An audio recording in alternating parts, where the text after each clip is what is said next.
Well, you know,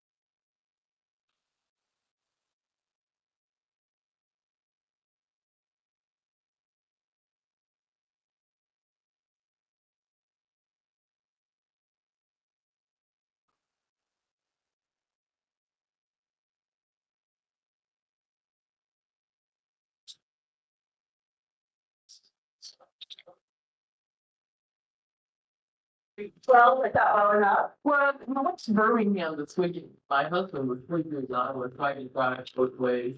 Yeah. And it's, I don't mind driving, but it's almost 4 hours each way. So, um, um, I used to do it twice a week for work. It's, get used to just sitting a lot. yeah. Well, to podcasts and audiobooks and. I mean, the traffic is flowing in this movie. The passenger car, like, Right. Not sleep in the car anyway, so I just tell my husband I might as well drive because he's always exhausted. He stays up too late. Last night he was at about 5. It's like, really? PM? AM. Oh gosh. Done that since I was in college, I don't He think. does that almost every night. I could tell how late he was up by when he posts on Facebook. I'm known to stay up till like 2.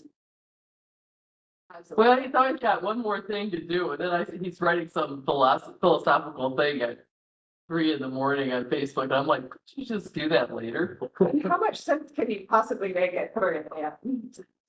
He does pretty well, but I don't think so. I'm still in Birmingham. With my husband, we went to New York a couple weeks ago for my birthday and I'm in bed by 10 and he's like out That's just when things are getting exciting. at the karaoke bar down the road till 3 AM. Well, he went out, we went to a memorial service for one of his favorite professors. And then they had a reception afterwards, and after that, they were gonna do an after party. And I'm like, I am not going, because I don't know how late you're gonna be out, and it's an hour time change.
Yeah.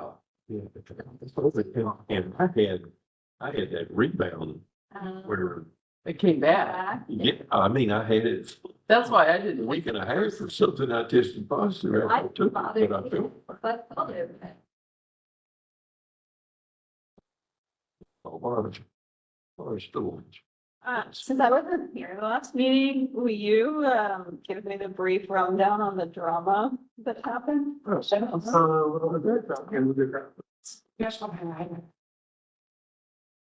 there drama? It's in the minutes. I was here. Probably drama.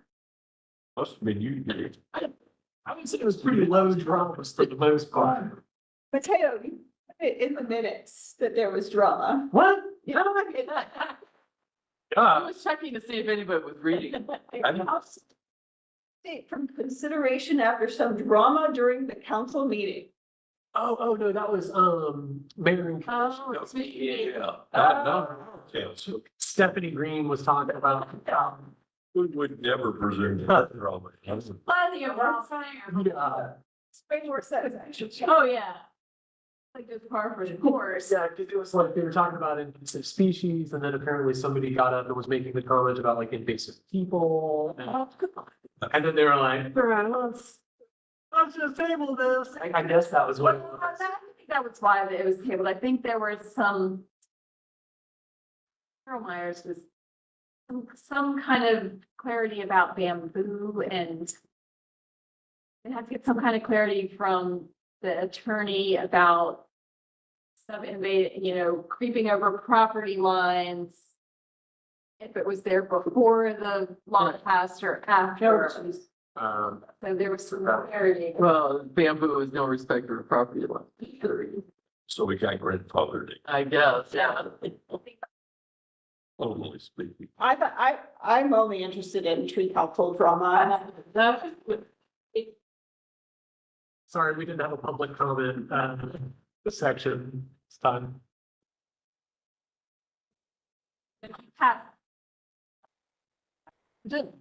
Very cool. What is the The invasive species. Clarity in the ordinance. I mean, it's mostly clarifying some definition, from what I understand. Yeah, it's my understanding that they have some ability now to pinpoint like building inspection specifically has the ability to call it out. It's very similar to how we would, if you weren't maintaining your yard. It's kind of in that fashion. Yes. But is it that you have to be able to prove that it came from a certain spot and come, did it end up passing that it has to be proven that it was established after the passing of the That's legislation? what the clarity we got from the Okay. attorney was that.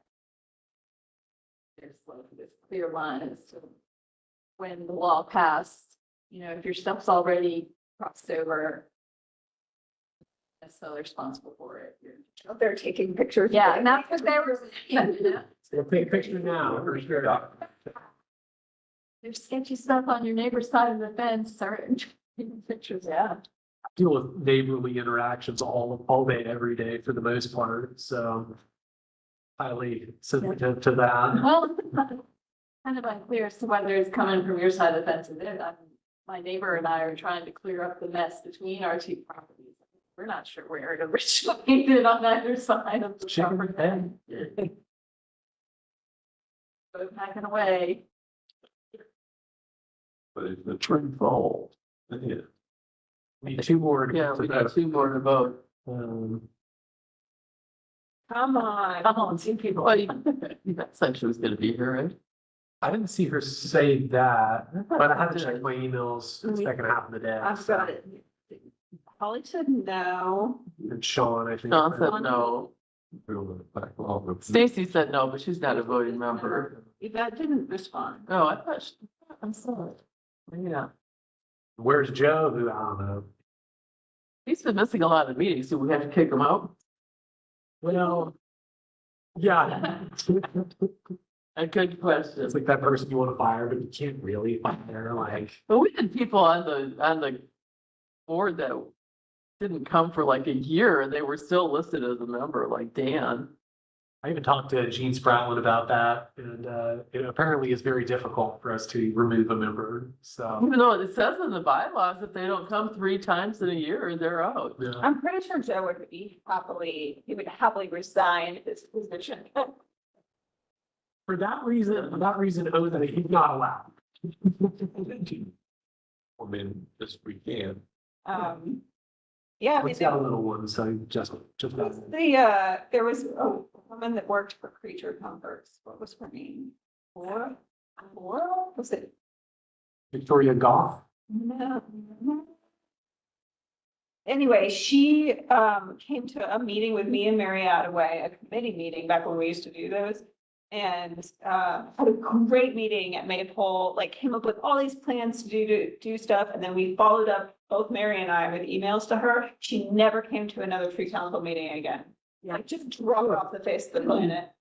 And she was like taking notes and like coming up with all these things and super full of ideas and yeah. Don't take notes on that, Gary. Not how we act better. So if I, yeah. Lauren Butler, who used to work at the land trust. No, what, no. You know, she worked at She did work at Creature Creature Comfort. Comforts. She was younger though. No, she's in South Carolina, did a really nice job. That's Yeah, she worked at Creature Comforts and Yeah. Rock Garden, that, land trust. But what you described sounded like her, Oh, you know.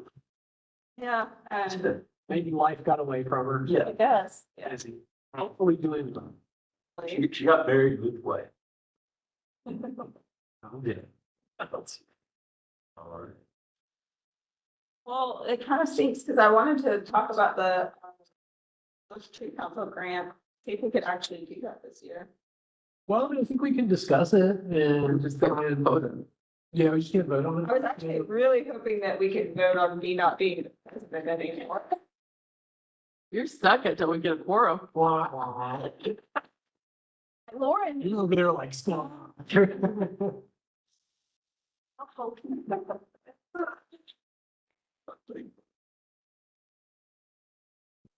So let's see here, we'll call the order. I guess we can call the order. I don't think we can do that, but we have to vote I on. think you're right. You have to like second it and all that. But we can't meet Yeah. I call to order this unofficial meeting of the tree council. at 4:14.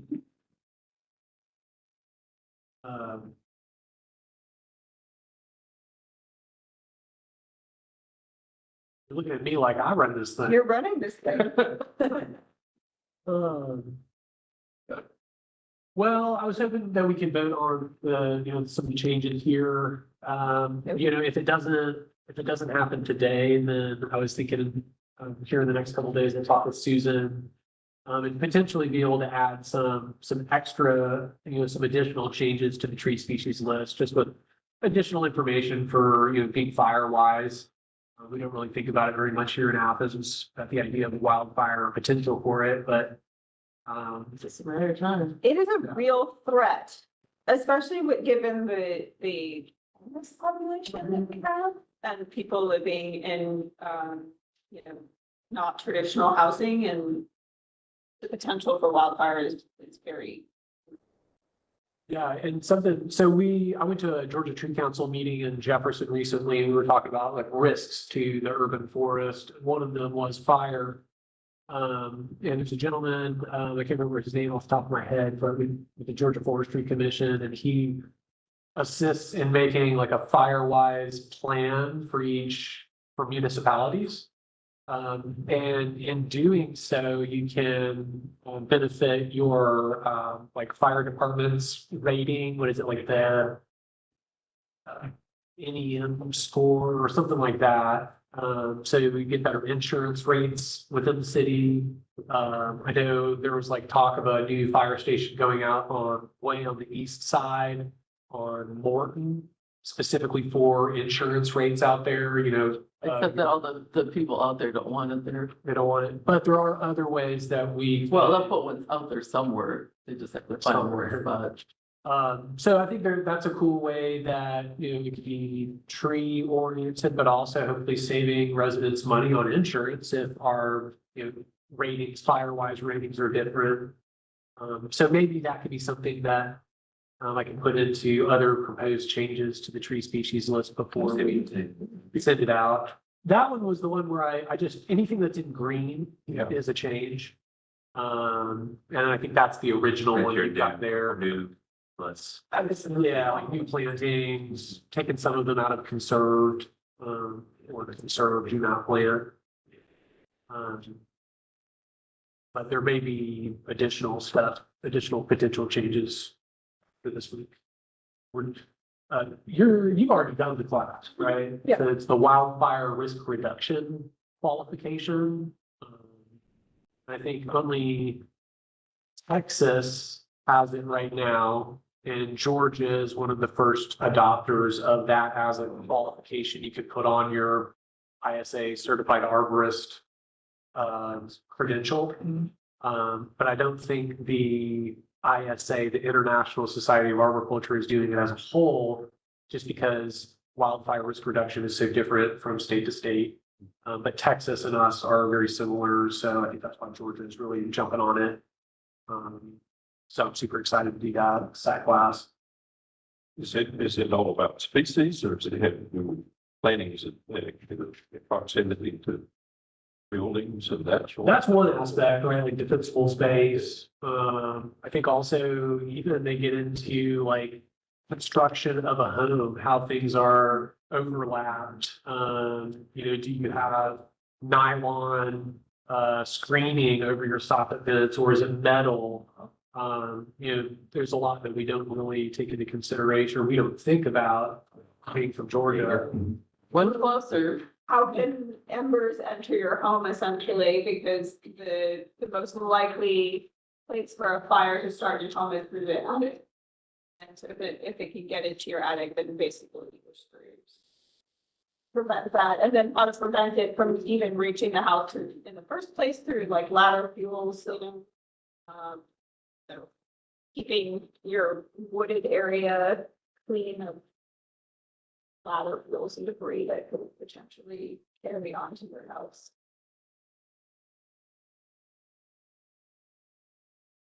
One step closer, we just need one more. So, Maybe second minute or something. Lori, Are we on the bylaw? I don't think we can. we can't do that without a quorum. Well, I wonder, because it's part of the Robert's rules, which is like a very broad, covers all the commissions.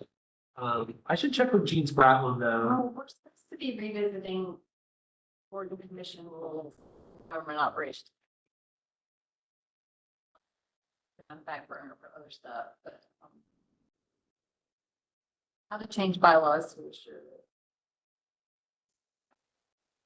We had record attendance levels when we were only meeting via Zoom. That's true. It's much easier to be that way. That way.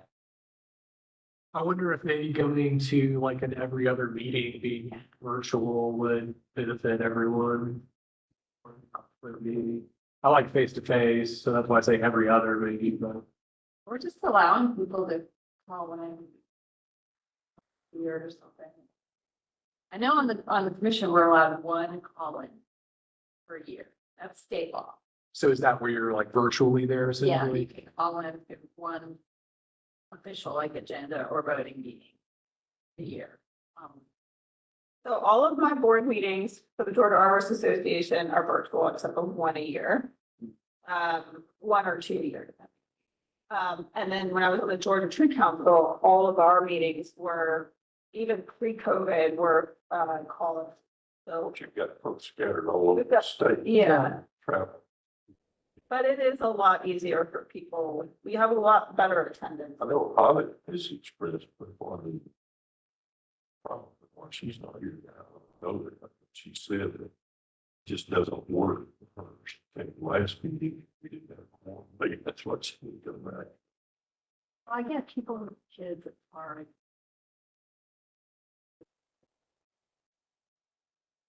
Watched.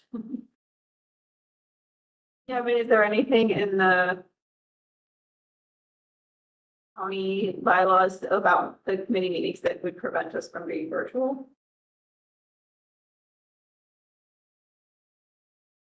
I vaguely remember Rodney's issue Rodney was, saying that was that you have to advertise it and invite public participation by posting the Zoom link or something. Yeah. Do something ahead of time. Yeah, Messes with it. everything does have to be posted, but if it was a regular thing, like maybe quarterly meetings were in person and then regular meetings were Virtual. virtual. As long as the public can get into Yeah, that virtual yeah. meeting, it's fine. Yeah. Um, why don't we test run it next time? I know traditionally we have not met in December and one other month. Is that August or July? July. Okay. So next meeting, we don't meet. Next month, we don't meet. Right. So maybe we could try to do it in August, which would, I think actually be good because August is such a crazy month for almost everyone. So maybe we should try August meeting virtual. Yeah, let's do that. Especially given that the last two we haven't had. We're not even gonna vote on this. We're just gonna do it. I don't think I have about that. I'm gonna check with Gene's Brow and make sure it's all kosher. But I don't see a reason why. It's why I like law instead of the sunshine law. I mean, we did it all through COVID, right? Yeah. It was all virtual. All virtual. We, I do remember when we went back to in-person that Rodney said something about, like, we were allowed so many per year to be virtual, but I don't remember. Okay. Yeah, I think that the state in the wake of COVID, trying to get everybody back face to face to pass the laws, like designating how often you do virtual, but I don't know how it applies. seems like, so I think that our biggest issue may have been trying to have committee meetings because that was really, so we were piggybacking them on to the regular monthly meetings. Yes, our committee meetings kind of went away during COVID because that was the problem with which you had to advertise it so far in advance and you had to broadcast it and Our committee meetings were on, we did ours and we had events. But it was once it started, once we started to move back, that's what we thought. yeah. Like do stuff.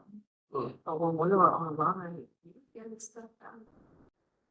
Okay. My committee, the promotions, I think that's what it was called, committee, me and Mary and I don't remember her name, but we failed at virtual meetings and because it was like, it felt like we couldn't have a conversation without it being advertised and documented. I'm like, we can't just casually get together and make some plans, it was too formal for us, so. She started calling everything a working group. Yeah. Too, which meant you didn't have to live here, so. Yeah.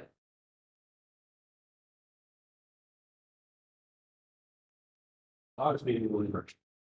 Unless I tell everyone otherwise, it's gives a big to that, but I think it's gonna be. Didn't realize you were such a dictator.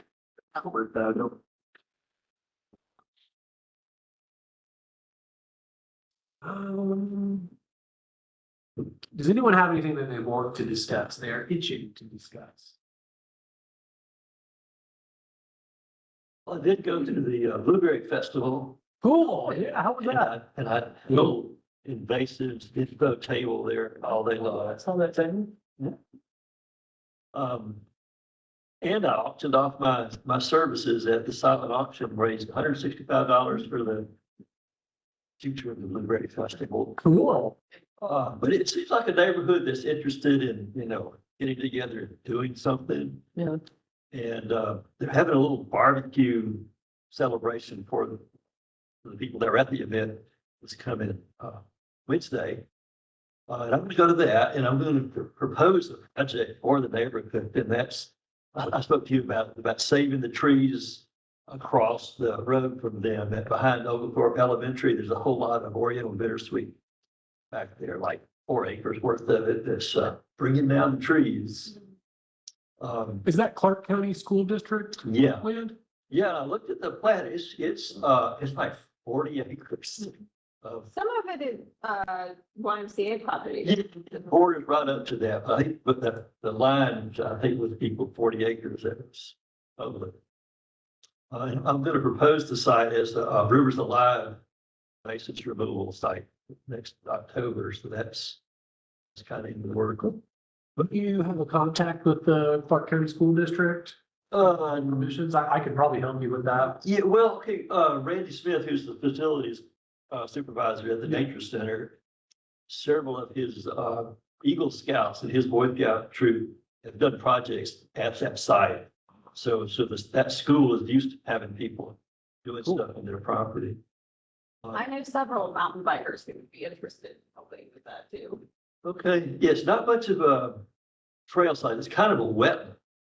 There's like creeks all over, there's bridges and such. There are trails that go through the property then. Back toward the line. YMCA, yeah.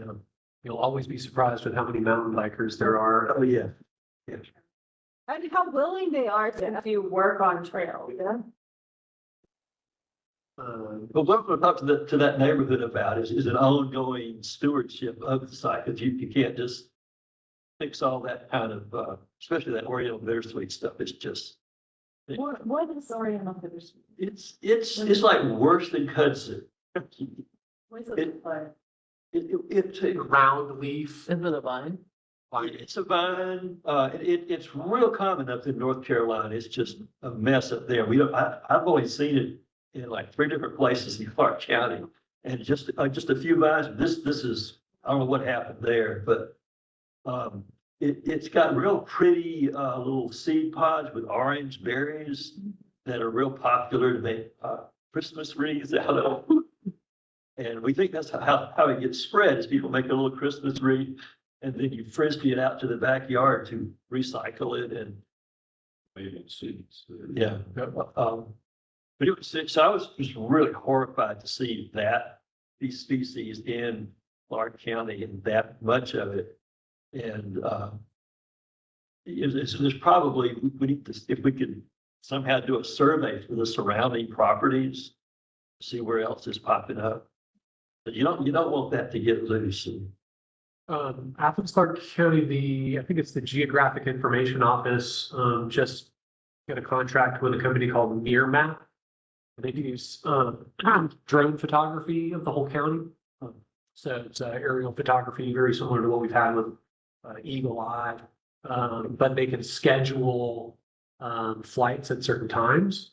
So there might be an easy time of the year where we can maybe see it. I know wisteria we'd be able to see really easy if we flew at the right time.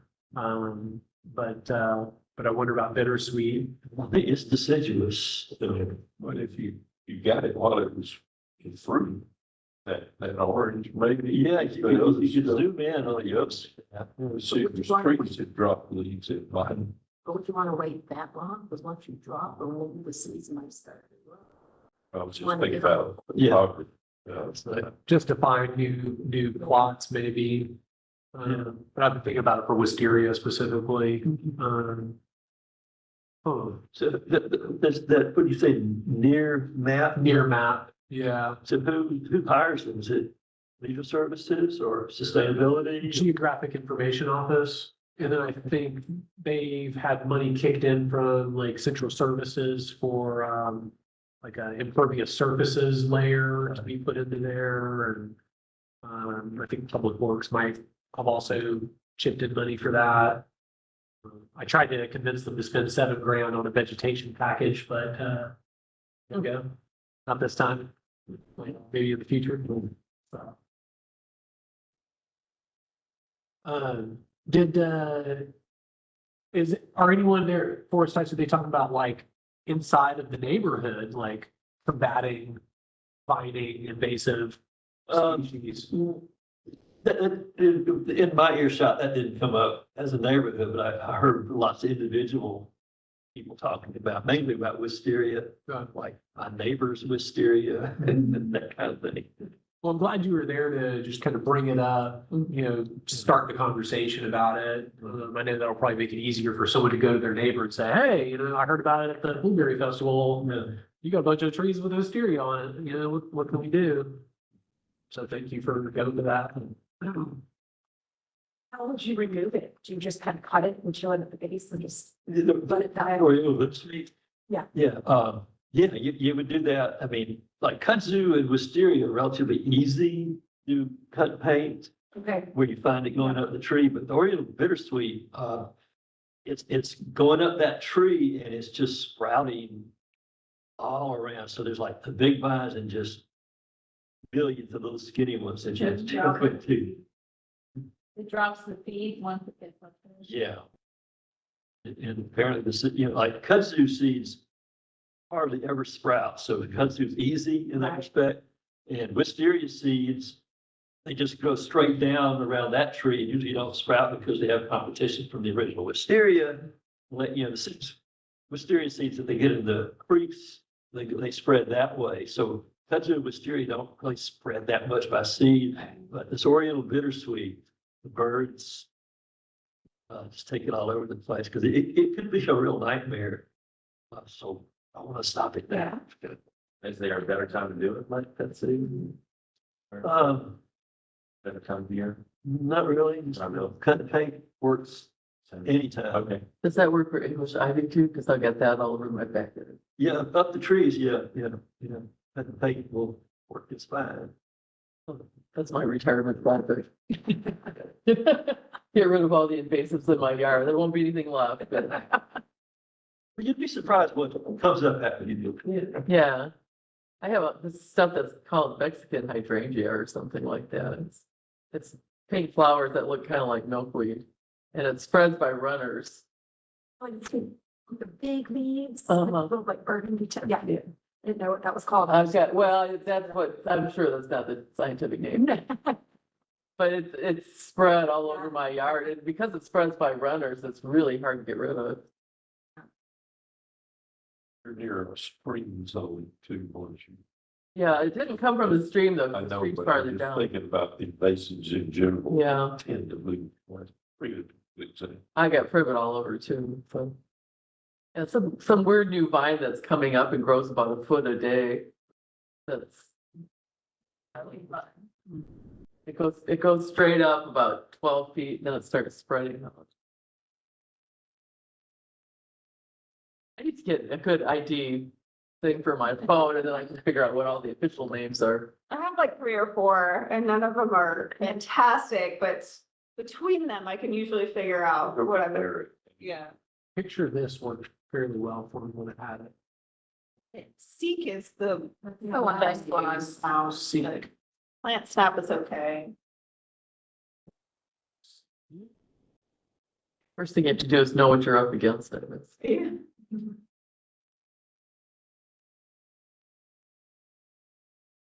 Like a buddy of mine said, when we were in organic chemistry in college, he said, you're not an organic chemistry major, but you still have to take organic chemistry because in the future, you may need to know when you need to talk to an organic chemist. Like you'll see it, you'll be like, oh, that's the organic chemist. Okay. I don't remember that.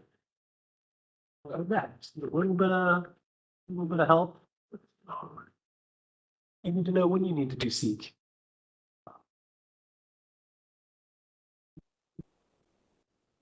You're looking at me like I'm president. So that I said it the wrong. I may just go ahead and do this, despite the fact I can't like vote to officially do it. It falls within our mission, and if I can find time. So the IRA funding from the federal government is distributed throughout the state of Georgia by the Georgia Forestry Commission. They wrote the big grant for the individual states. So the federal government finds it easier to redistribute the funding by distributing statewide and then letting the states decide who gets the rest of the funding. So at the state level, it's called the TAG grant, the Trees Across Georgia. And the Georgia Forestry Commission has awarded TAG grant funding to several organizations across the state. One of them being my organization, and one of them being the Georgia Tree Council. And, One for Athens-Clarke County as well, two for Athens-Clarke. yeah, that's One for right. the leisure land plan. services. One for leisure services, they have planting at Trail Creek. And then we have some invasive removals that they're paying for us to do. I didn't know that. I do the land trust, got one, Oh, for good. training as well. So They're doing another round. they're doing another round of distribution. However, the one that I wanted to talk about was the Georgia Tree Council grant. So they have a program, and they've been doing this program for years, funded by the GFC. This is just additional funding, called Relief, and it is intended to replant. I think originally Relief was used to replant in storm devastated areas, but they've kind of shifted their focus because of the grant funding to more disadvantaged areas instead of just storm damage. So this year, I think, is the first year that Relief is really focused on the CGEST map. So if you look up CGEST, CJEST, is the climate justice.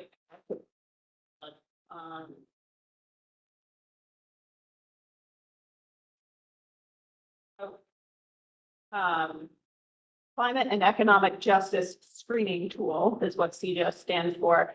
So if you look at the CGEST map, it identifies areas that that the government has decided are disadvantaged.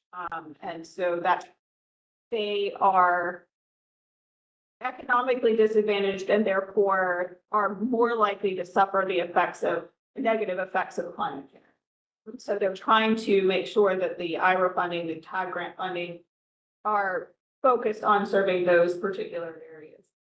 So the Relief funds have to be used in CGIST areas. Well, a lot of Athens-Clarke County is included in the shaded area of the map that is considered a CGIST disadvantaged area. Not all of Athens-Clarke County, obviously, but most of it is.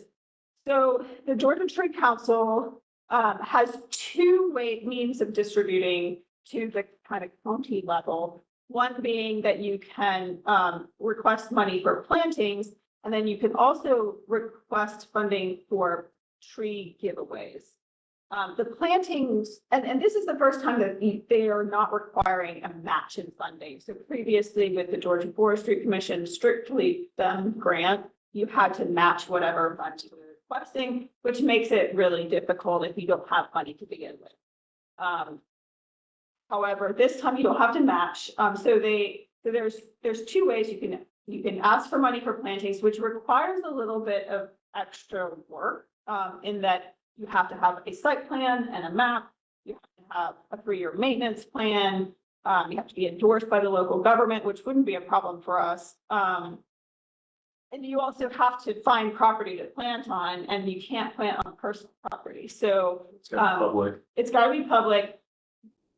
Which I don't think we would have a problem finding. I mean, we can always plant on Firefly Greenway, as we have historically, or in, I guess the housing authority's private property though. The housing authority is state owned, so we can plant on Athens Housing Authority properties. Definitely. They own property administered by federal program is, I think the federal program funds the state okay. housing So authority. it passes, it's a pass. But they also hire a private company to manage it. It's either landscaping. I don't know. Yeah. But I remember going through the attorney's office, because Barry Songster and I really wanted to try to plant stuff on some Athens Housing Authority properties. We've done We have done that, yes. both Rock Springs and property. Regardless, it would take some work, which, given that we have trouble even just showing up here. I'm not proposing that we do this, even though maybe in future years, if we have a little bit more momentum and time, we could potentially. But there's the second part, which is the tree giveaway project, which is what I propose that we start with. So I'm going to just briefly run through this. So the tree giveaway project must distribute containerized 1 gallon to 15 gallon trees to homeowners and residents. collect zip codes, addresses, and census tracts from recipients indicating locations where trees will be planted and input data into a provided survey 123 mapping tool.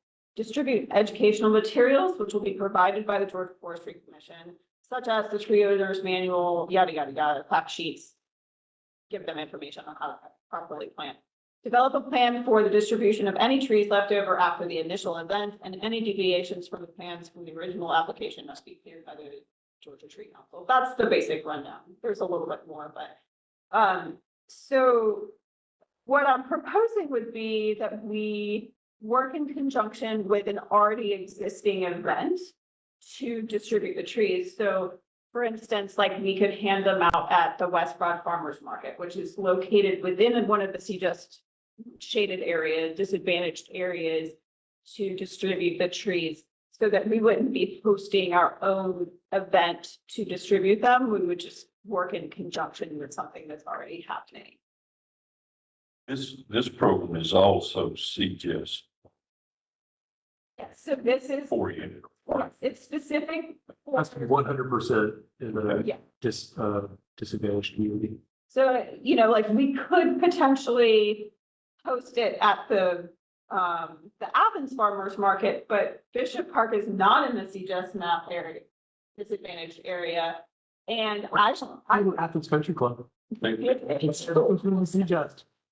some serious screening at the event, it seems like whether a person is qualified to take one of the trees, then to ensure that all distributed trees would be planted within the CJust area. Yeah, I would think that's required. have the event in. And tailor it to the disadvantaged community. Like if we're advertising on Village, then yeah, no, not kind of sure. But if we're trying to actually distribute to the communities that we want to target, then I think it's okay if, somebody from Boulevard comes over and gets a tree. I think that's a neat- We're gonna chase after them and say, I mean, I would have to ask I just, that specific I'm question, curious all whether- trees have to be planted within the CJust map area, or if they, if a homeowner who is, how you could police that. yeah. I know You're searching their addresses as they're. We're gonna go visit their house to make sure it was planted there. in your place here. It looks too good. Or not just finished. some map where the tree will be planted. It's all. It says that, Census trip. You input into. you collect zip codes, addresses, or census tracts from recipients indicating locations where trees will be planted. And then you put the, information into a mapping tool. So this just might be a thing that would require partnership with some laborers, like Boy Scouts or young urban farmers. Like, Is that Athens Land Trust? yeah, yeah, I mean, I just foresee like giving away trees that never get. That is always the issue. with the Talking giveaways. about lower income homeowners who, are not used to activity. That is always the issue with the giveaways, is like how many actually get in the ground. Yeah, City of Winterville did, or their tree council, and they do it in conjunction with their bring one for the chipper, which is like you bring your Christmas tree and they chip them. So they've done it once, maybe twice. Did they give away containerized plants or just whips? Containerized, yeah, and they've done really well, but Winterville can't do it, with this one, I think they don't meet the requirements. Bare root seedlings, we've done, with events, but that's not a big deal. I mean, it's planted or it doesn't, but it doesn't, A lot of with times investment in a container. I agree, yeah. with this, we could actually take, like, could send us their information saying, hey, I'm interested in a tree, and then they come and pick it up. So a lot of it would be like, we're not just getting 200 trees and hoping that they get picked up. It would be based on interest, I think. And Public Information Office could definitely help us with that. Been talking with them a lot. They're gonna do a story about the magnolia tree in the courthouse, and they've done stuff about tree nodes itself recently. So I think they're getting on board with tree stories. So maybe they can help in that regard. I mean, I think we'd have to make an initial request of, say, 200, enough money for like 200 trees and then find a way to distribute them. But my idea was like working in something already existing so that we're not trying to promote an event and also get away. Right, yeah. Is it the person take more than one? Would they come back the next week with another tree, or is it one per household? So, no, but I can find out the answers to these questions. I'll ask Mary Lynn. This, Got it. I don't know if y'all heard of this program that South Carolina, a couple of the states just got through doing, is if you send them a cell phone picture of you cutting down your Bradford pear, they'll sort of give you a nice containerized tree to replace it with. Yeah. And I've talked with Stephanie Green about maybe trying to get that going here, but if we had trees, maybe that would not be too hard a thing to do. And you would automatically have a place to plant that tree right where you cut down the Bradford pear. Unless you're trying to cut down your neighbor's Bradford's here. Well, what we don't want though is to have to like store and maintain a bunch of, Right. I don't fire. want those things sitting around for a year. We want to get them out distributed as quickly as possible. The two programs I read about, the big problem they had, they ran out of trees real quick. Oh, so There was not a storage problem. yeah, that's a good problem to have. Do they have tree providers for those trees, or is it up to you to kind of find? I'm pretty sure it's up to you to source the trees. However, I know that the Georgia Forestry Commission has seedlings that you can purchase very cheaply. Okay. But I don't know. That's a good question. Like, keeping it small, 1 gallon would be. They may have recommendations, but yeah, the Georgia Tree Council, they don't have trees. Okay. It's just two people that run a nonprofit. So it's, I know they don't, but I don't know if they would recommend someone. Particular, yeah. Yeah, because you're right, sourcing whole bunch of small trees would be also a challenge, but I'm sure the Georgia Forestry Commission will help with that. some of those type nurseries deal in small containers. Yes. Sunshine, Creek. You definitely find some. I mean, that's here. Boone's Farm, I think, has some. What time of year would we try to do it? Because, planting time isn't really summer. You have to wait till Winter's the fall. best. But that's not farmer's market time. Yeah, exactly. Yeah, fall would be. I mean, the farmers Fall's like- go until December. Yeah, If we did it in October or something, then that would be probably late enough in the year that. yeah. Yeah. Container trees, or you do have a little growing things planting. Berries. And you can also keep them for a couple months and water them until you're ready. Exactly, yeah, and like bare root. Good point. Wait another month or 2 months and then you're good to go. I planted my bulk cypress from the giveaway, a tree giveaway, this seedling into a nice fit next year. Staging it. So potentially in a bit in the fall. Mhm. Work with that. Yeah, it might be worth reaching out to the land trust. I have to reach out to them for some stuff anyways, so I'll bring that up. Yeah. I thought Heather's leaving, getting something new. There's the meat. Yes, she announced. Wow. Years, yeah. Oh, is she? Heather Benham. Was just writing Retiring? those. Well, it's going on to a private consultant company. Okay. That also does affordable housing. Wow. Who is? Heather Benham, Oh, a land trust, yeah. Long time. It's always those private consulting firms that get people. But, ready to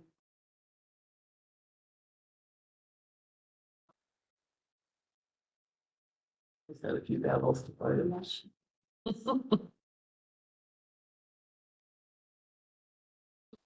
And So this she and my husband exchanged Facebook messages. this sounds like a situation where money would not be a big issue to go through to get the money to do it, but records keeping, publicity, a lot of paperwork, just a lot of management of privately, I mean, Which it's some momentum. tacking it on to something already existing, or even like Rivers Alive, something where you already have an interested public, you know, where people are already gathering around something that's adjacent to the topic, you know? that's So, why I'm thinking maybe a young urban farmers partnership would be good because, you know, there is that lull, you know, between harvest and planting season where maybe these kids take some holes, yeah. you know, show up on site, take some holes. I almost see a two-stage deal where you took a group like, urban farmers can have at a short course, basically a workshop teaching them planting techniques and so Exactly. like we do it. So, And, you know, basic info about tree canopy and then- climate change. and then have them available to assist the people who are actually putting the tree over there. We had talked about doing a program like that. I don't know whatever came about with it, with the land trust and Andrew Saunders in the West Broad area. Where we were going to work with like the young urban groups to go into the neighborhoods and talk to them, because we had removed a bunch of trees there. Through a different grant, and we were gonna have the younger generation work to educate the older generation on the benefits of having trees, because the problem that we were running into in replanting was that the homeowners that had lived there for generations were afraid of trees Yeah. and they saw them as a problem Yeah. and didn't want to That's common. replant because they didn't want the maintenance requirements for the trees. And so we were going to not go in as Jesse McClellan, I'm just a little white lady saying you need to have trees in your yard, but having the younger generation go in who grew up in that neighborhood and talk to their elders about why trees are important.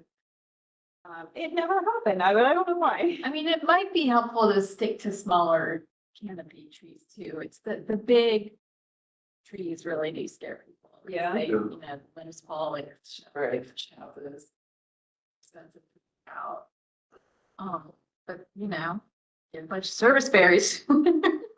Yeah, I mean, fruit trees, I'm always worried about being condescending by wanting to give out fruit trees, especially if we're doing it only in disadvantaged areas. But I feel like that's the charismatic species, you know, the ones that people are like really excited about having because they aren't risky and you can get something from them. Or like Like a dogwoods. sweet morsel. Everybody Yeah. wants dogwoods. There's a. Alright, can I squash it or? You could offer them a couple of options, like, do you want a fruit tree or this? If they like. So, I mean, it's one option. I would love a fruit tree. My favorite Planting on my service berries property were too. popping. Go. Good. Were you responsible for the service berries that were lining the new build over like on like by Chase Street warehouses? There's the new. That was probably me. College Town. Yeah, it's called whatever. The mill, the mill. Yeah, Yeah, they have put that in. whole thing is service berries. Yeah, well, they are, but they have that weird little fur grows on them. Now, yeah. When there's, Yeah, the rust that gets on. Yeah, that rust. Yeah. That's why I I asked noticed it you. the other day, I was walking through there and like, what are they? When it was below a power line? Yes, I do think a power line runs. Yeah, that's usually why we have to get like small Yeah. canopy trees on the street I trees. figured there was. For about, I don't know, 2 weeks there, I walk my dog through and like come home with handfuls of service berries. He is the count of service area. Service berries, they call them. Service area.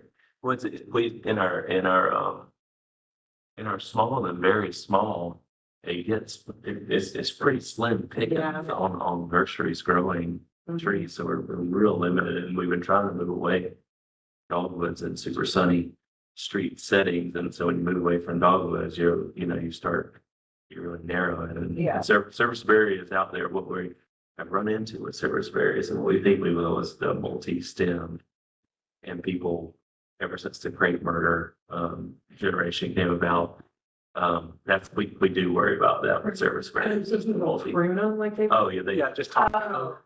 they already So- have at different spots, yeah. It's hard. I really want to just start making little signs that Yeah. have the line from the tree ordinance and basically do not top these or you will have to replace them.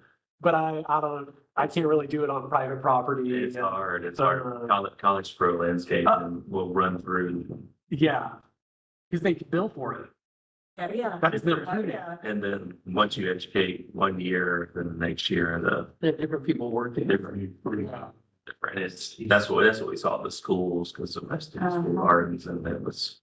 Like a QR code and all the bar that. You do that about Just ignore it. Well, I mean, I did think about if there was the potential for me to just send out a blanket, well, I could make a template. ChatGPT is actually really good at this. Make a template, and then we could send it to all of the companies that have a tree management plan. Yeah. And basically say, look, hey, you need to talk to your landscapers. If they top your street trees or if they top your trees, you're gonna be required to replace them. So please talk with them about it. Which is something maybe in the ordinance that has some, I don't know, I don't know how we would configure that when I go out and I make people replace trees. If there's significant crepe murder and they're looking to redevelop, we can make them replant. But that's different than We can't me cite. going out and saying, oh, because dead, and that is more than a third dead canopy. It's a little, you see what I'm saying? So, I can't make them be like, replace the framework. Not that I've read it. I don't know about y'all. I mean, I'd be happy to do it. Or just making them kind of aware to the. I can, yeah. Pamphlets that can just be handed out as awareness. We have that, yeah, when the crepe murder thing started, whoever was in my position worked up an educational leaflet about it. We could start that with service berries. Do you know you can eat them? Well, God. Service berries. Service. Athens is gonna be service very heavy. But there's like butterfly bushes at the Whataburger that's right up here. I run past it every day. And I'm just really worried that they're gonna, chop them. So I really want to like go in there and be like, hey, look. Talk to your landscapers, please. If it's gonna cost some money, then they'd be more likely to follow. Yeah, it could be worded very craftily where we don't necessarily threaten that they're gonna be fined or have to replace it, but if the tree ordinance says this and, these are the concerns. Yeah. When we get someone, either manager or, if the commission gets a bee in their bonnet, when we really start looking at canopy, I think that's where you could get just like Mateo and I are having battles with, if you do large trees 30 feet apart from each other, you're losing hundreds of feet of canopy each time you do that versus planting them 40 feet, right? And so I think the same thing can be argued with crepe murder You're not living up or to your service. It's like, no, you don't get the credit for this, so you either leave it or you plant 3 more. That could be an angle, if you really. And that's a more Yeah, active, this. that's a more active removal of the canopy than crowding. So I'm sure you're losing 150 or whatever service berry is. Does it get 400 or is it small or very small? Small. So you're losing 400 square feet, which is a lot. Well, they have the Salisbury Festival. What, where? It was us. I gotta go. Where? No, I'm saying, yeah. What's happening? Yes. Oh, I love this idea. And the council service berry can come through and throw service berry. I've seen baking contest. Okay, like, that would be the second or third week in May. I'm digging this. Yeah. Yeah, I thought about trying to get Winterville to do a pecan festival in the fall. Service berry capital of Georgia. One of our calls to fame. My tree knows itself, double barreled cannon, and lots of service. The blueberry neighborhood bowl. Oh, we're gonna get a pair of. Yeah, both are, there are quite a few. Boulevard too has that small verge that would do better with smaller Yeah. trees than water oaks and willow oaks. And poplar. Poplar. Really? Somebody recently planted a poplar in front of their house and I'm like, an odd choice. Yeah, well, yeah, my next door neighbor has a bunch of poplars that's grown up and she's let them. She actually takes them out if they were front yard trees. We have one in our front. Tulip up. I have two that sprung up in my backyard along.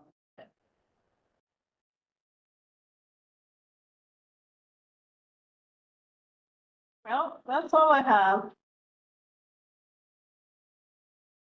I'm still writing down about the service berry. Yes.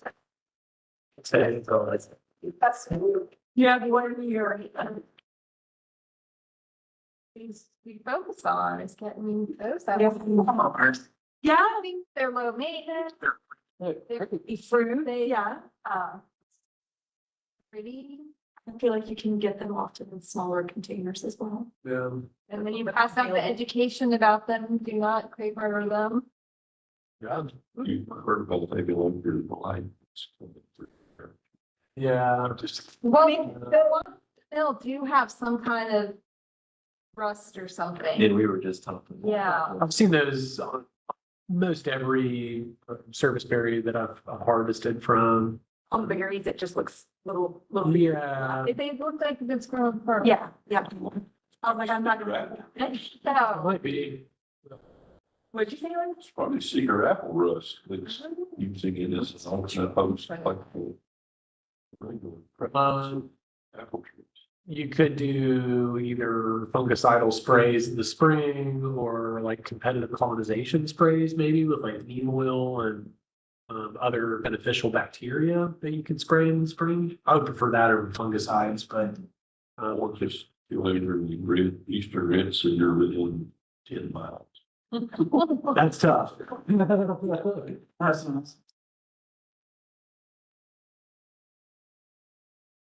Is there a resistant species coming along? I would imagine somebody's doing work on that.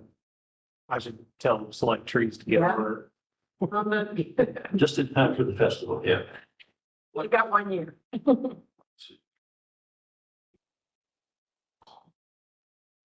Oh, it's a lot of fruit. It's a beautiful thing right there.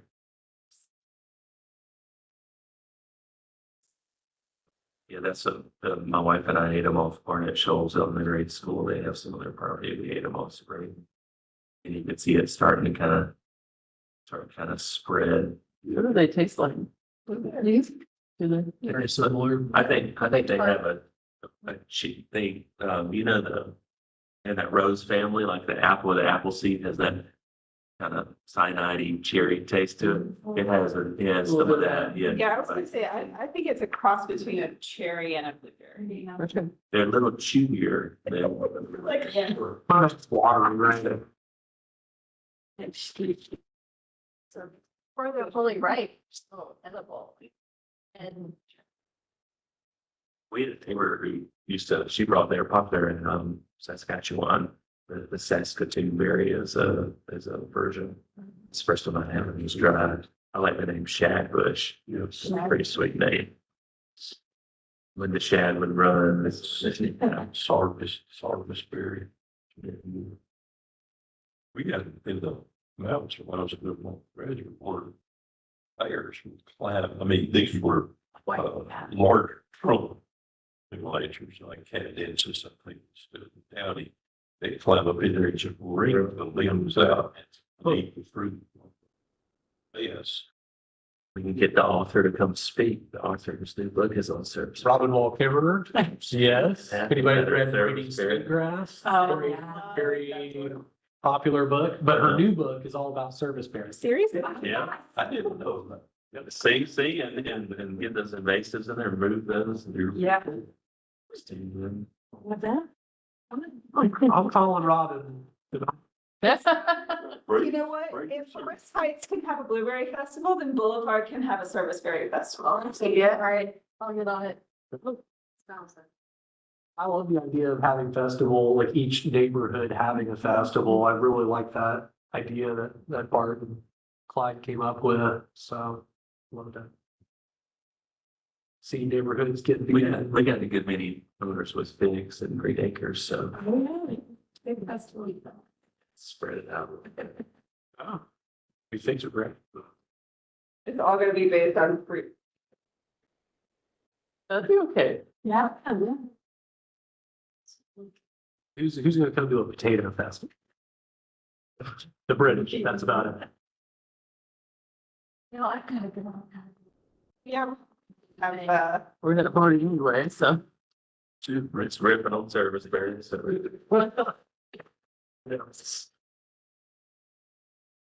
Oh, her book.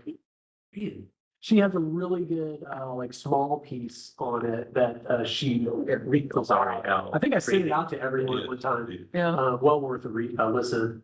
If you got like a 45-minute drive. Or you just sit in your Yeah. driveway. Yeah. I gotta be careful about listening to NPR when I'm out doing home visits. There have been multiple times where I've showed up to a house and I've been like crying. Like, "Do it again. Do it again. Let's do it."